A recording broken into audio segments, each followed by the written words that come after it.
যদি তুমি এইভাবে কাছে আসতে থাকো তাহলে তো আমার কন্ট্রোল হারিয়ে যাবে। এই দিনেরই তো অপেক্ষা করছিলাম। আরে দাঁড়া না, এরকম কেন বলছিস তুই? আরে এমনি, পাগল নাকি? আমি বললাম ঠিকই আছে, কাউকে তো জোর করা যায় না, যার যার নিজের ব্যাপার, এটা তো পার্সোনাল লাইফ। হ্যাঁ সেটাও ঠিক। আবার চলে এসেছে দেখ। এসব কি হচ্ছে? ওহো, আসলে ব্যাপারটা আজ প্রপোজ ডে ছিল।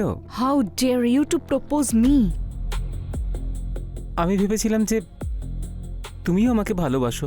ভালোবাসা? আর তোমাকে? আমাকে ভালোবাসার জন্য না, যোগ্যতা থাকা দরকার। দিদি চল, সিন ক্রিয়েট করিস না, চল। অসভ্য একটা, বেরো এখান থেকে।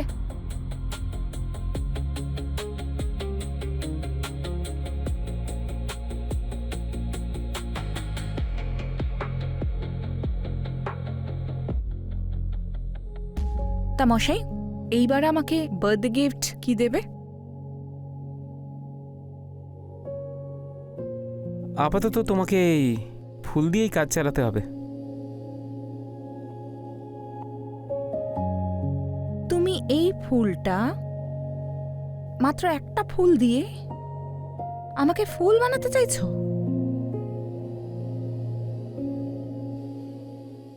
তাহলে কি চাই আমার জানের? আপাতত সেটাই দিয়ে দাও যা এতদিন দিয়ে যাচ্ছ।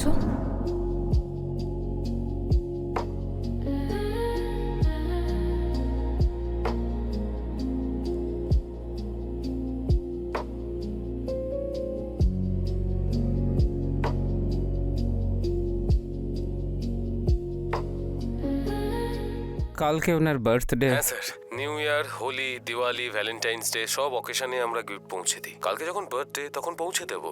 ম্যাডাম তো গিফট নিয়ে নেয়, কিন্তু আপনার সাথে কথাও বলে না। ভাই তুমি বুঝবে না। এটুকু তো বুঝি স্যার, যেটা এত বড় ব্ল্যাক হোল, যার ভেতরে বড় বড় রাজা মহারাজাদের সমস্ত সম্পত্তি ঢুকে গেছে। ভাই তুমি সবসময় না এরকম জ্ঞান দিতে বসে যেও না। আচ্ছা এবার বলো, এবারে কি পাঠাবে তুমি? আপনি বলুন না স্যার, কি পাঠাতে হবে? কোনো লেটেস্ট আইটেম যেটা আমার বাজেটের মধ্যে, সেটাই পাঠিয়ে দাও।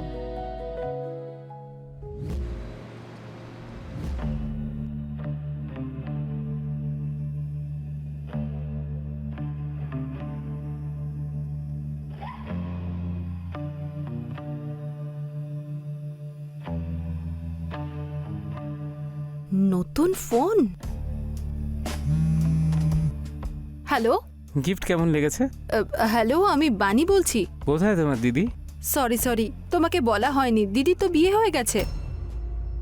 কিন্তু গত সপ্তাহে তো কথা হলো। দিদি যেদিন তোমাকে ইনসাল্ট করলো না, তারপর থেকে তো দিদির গলায় আমি কথা বলতাম, আর তোমার সব গিফট আমার কাছে আছে। Hello hello,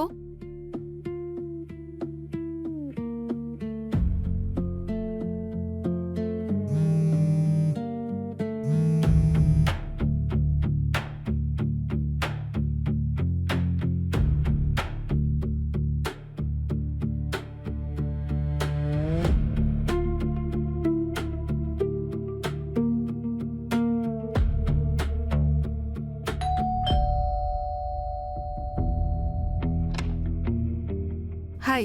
high.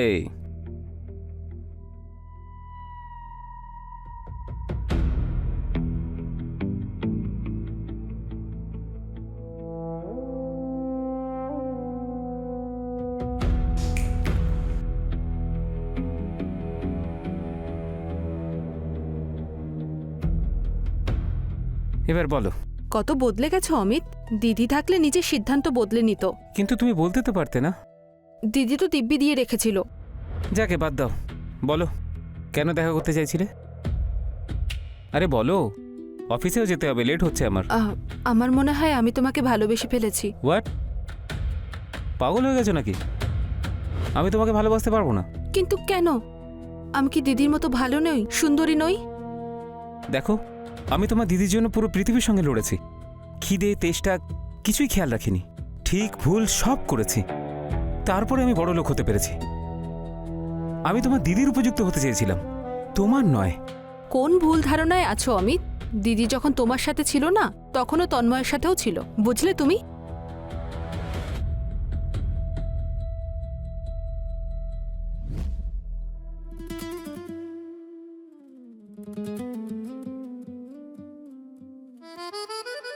হস্টেলে অন্তত ছেড়ে দাও। তুই যখন পার্কে ছাড়িনি তাহলে হস্টেলে কিভাবে ছাড়ি বলো? দেখো, তোমার কিন্তু অভ্যেস খারাপ হয়ে যাচ্ছে, এরকম করো না। আমি কামড়ে দেবো। আমিও তো ওটাই চাই। আসো, কামড়ে দাও। কি করছো কি? বোন চলে আসবে। হ্যাঁ তো আসতে দাও ওকে। হবু জামাই বাবু আমি ওর, ও বুঝতে পারবে। কাম।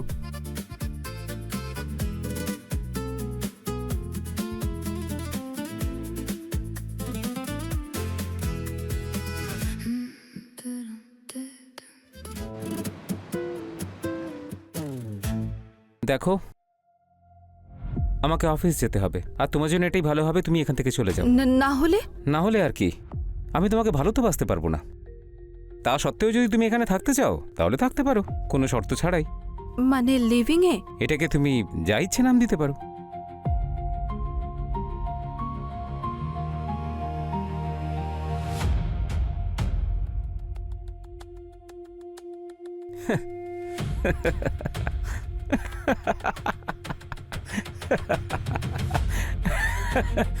নেমে গেছে তো ভালোবাসার ভূত।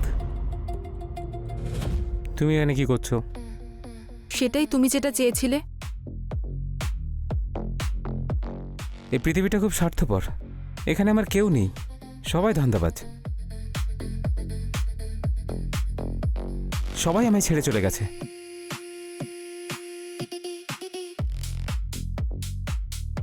যদি তুমি এইভাবে কাছে আসতে থাকো তাহলে তো আমার কন্ট্রোল হারিয়ে যাবে। এই দিনেরই তো অপেক্ষা করছিলাম। তুমি বিপদে পড়তে পারো কিন্তু। বিপদে ভয় পাই না আমি। অমিত, তুমি শুধু আমাকে নিজের করে নাও।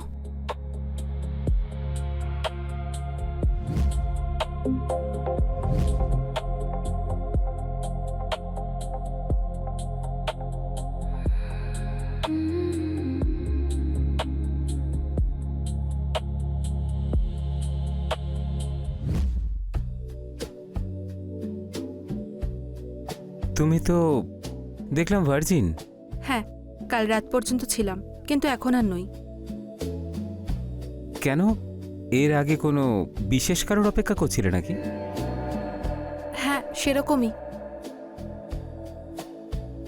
তাহলে বলো, কেমন লাগলো? কি? কফি? কফিটা ভালোই হয়েছে, একদম তোমার মতো, একটু তেতো একটু মিষ্টি।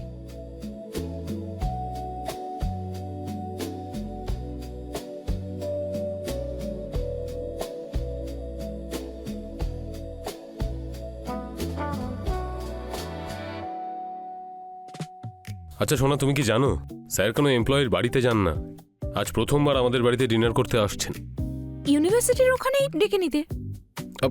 অ্যানিভার্সারিতেও ডেকেছিলাম কিন্তু উনি বিজি ছিলেন। ঠিক আছে, অ্যানিভার্সারিতে না আসুক, অন্তত অ্যানিভার্সারির পরে তো আসছে বলো।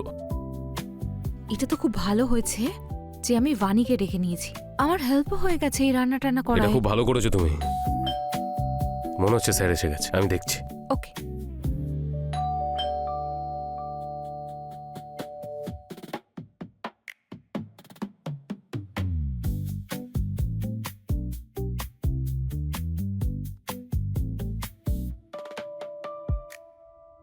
স্যার আসুন স্যার, প্লিজ কাম স্যার। এর আবার কি দরকার ছিল? Please sit. শিওর। সোনা, আসছি। My wife sir, Amit sir. কি হলো? অমিত হ্যাঁ Amit sir. Sir, hello Amit. After long time. Yeah, after very long time. ওকে চিনতে পারছো? তোমার বোন। স্মৃতিশক্তি খুব ভালো তোমার। কিছু মনে করো না, আমি তোমাকে দেখতে পাইনি। হ্যাঁ হ্যাঁ, এখন তো সেটাই বলবে। আপনারা সবাই একে অন্যকে চেনেন? হ্যাঁ, উনি আমার কলেজের বেস্ট ফ্রেন্ডদের একজন। অমিত। আরে বাহ, তাহলে তো ঠিকই আছে, একদম কমফোর্টেবল হয়ে যাব সবাই একে অন্যের সাথে, একদম ফ্যামিলির মতো ভাইব আসছে। নাইস। বসা যাক না, সবাই বসি প্লিজ।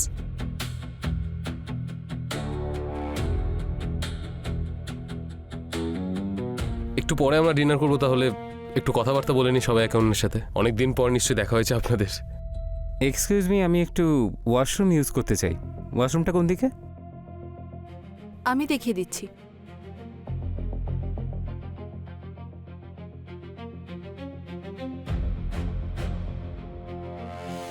আরে এ তো আজব ব্যাপার, আমার বস তো তোমার বন্ধু বেরোলো। হ্যাঁ, বলো না যে ওই দুবাইয়ের উইংসটায় আমাকে ম্যানেজার বানিয়ে পাঠিয়ে দিতে, আমরা ওখানেই শিফট হয়ে যাব।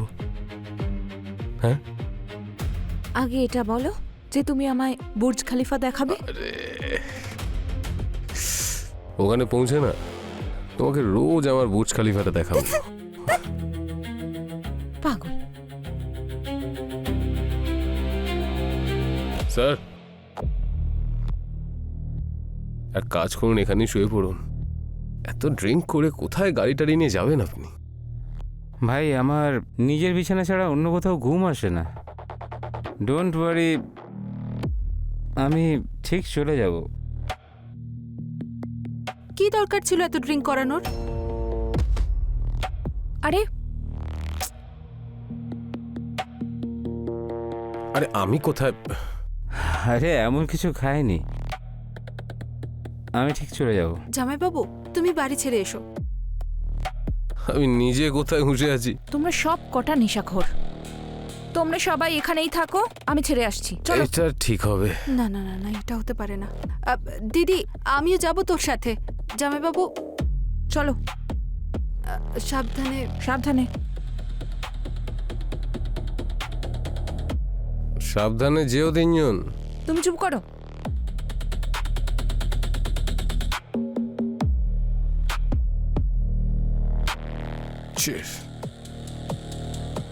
তুমি কোথায় থাকো?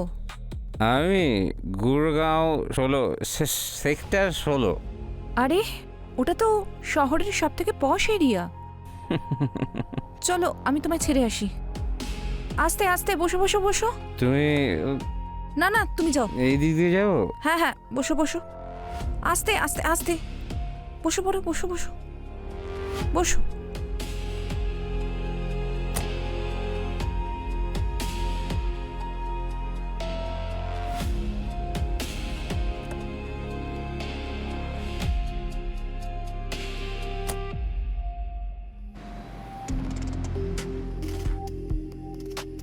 Are you okay? Yeah, I'm okay. তো আই এম শকড। হঠাৎ করে তুমি এত বড় ব্যক্তি কি করে হয়ে গেলে? ও তুমি বুঝবে না। কতদূর পৌঁছলাম আমরা? ব্যাস পৌঁছেই যাব। All the best for your future. Thank you.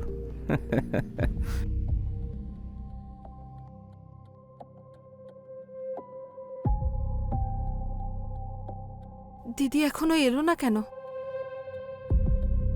না না, এটা হতে পারে না। ও এটা করতে পারে না। ও তো বিবাহিত। কিন্তু ও তো যা ইচ্ছে তাই করতে পারে না। ওকে বিশ্বাস করা যায় না। না, কিন্তু এখনো এলো না কেন? কেন, দিদির জন্য অপেক্ষা করছিলে? হ্যাঁ, কিছু না পাওয়ার থেকে ভালো তো কিছু পেয়ে যাওয়া। তুমি কি এখনো এর মানেটা বুঝতে পারছো না? উদ্দেশ্য ছিল বলে তুমিও তো সব গিফটগুলো রেখে দিয়েছিলে। জামাইবাবু তো জেনে যাবে তোমাদের অবৈধ সম্পর্কের কথা। এটা তো সোরার প্রবলেম। ওদের সম্পর্কটা ভেঙে যাবে। তাহলে যেমন চলছে চলতে দাও। আর এটা ভুলে যেও না, তুমি লিভ-ইনে আছো। আমার বউ হওয়ার চেষ্টা করো না।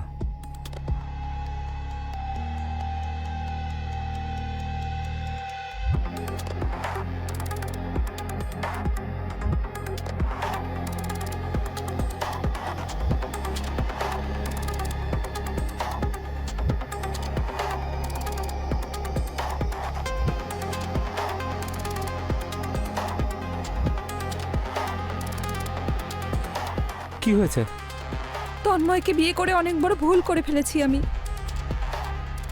আমি ওর থেকে ডিভোর্স চাই। কিন্তু কি হয়েছে মাই লাভ? তন্ময়ের সাথে ওর বৌদির অ্যাফেয়ার চলছে। তুমি এখনো আমাকে ভালোবাসো তো? হ্যাঁ বলো অমিত। ভালোবাসো তো এখনো? বলো। লোভী মেয়ে, তোর যোগ্যতা কি আছে যে তুই আমাকে বিয়ে করার স্বপ্ন দেখছিস? কি? আমি তোকে ভালোবেসেছিলাম, তোমাকে পাওয়ার স্বপ্ন দেখতাম। সত্যি বলছি, আজ তুই সুযোগ পেয়েছিস, তাই নিজের বরের প্রমোশনের জন্য আমার বিছানা পর্যন্ত চলে এলি। তোদের মতো মেয়েরা ছেলেদের সম্পত্তি দেখে ওদেরকে সবকিছু দিয়ে দেয়। তুমি কিভাবে আমার বউ হতে পারো? চুপ! তুমি চুপ করো। ও তো হোস্টেলে থাকতো না? ও ও গত 2 বছর ধরে আমার সঙ্গে আছে। কি কি বাজে কথা বলছো? এই বাড়িটাই ওর হোস্টেল। ছোট থেকে আমার এইঠো খাওয়ার অভ্যেস হয়ে গেছে না তোর? হ্যাঁ, দেখে নেব আমি তোকে, ছাড়বো না আমি।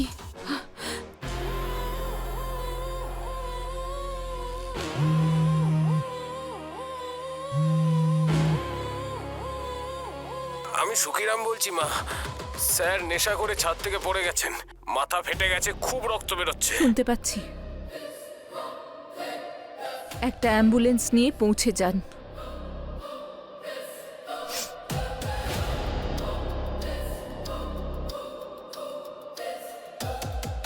শয়তান মেয়ে, সব জায়গায় ঢুকে পড়িস না আমার অধিকার কেড়ে নিতে। হ্যাঁ,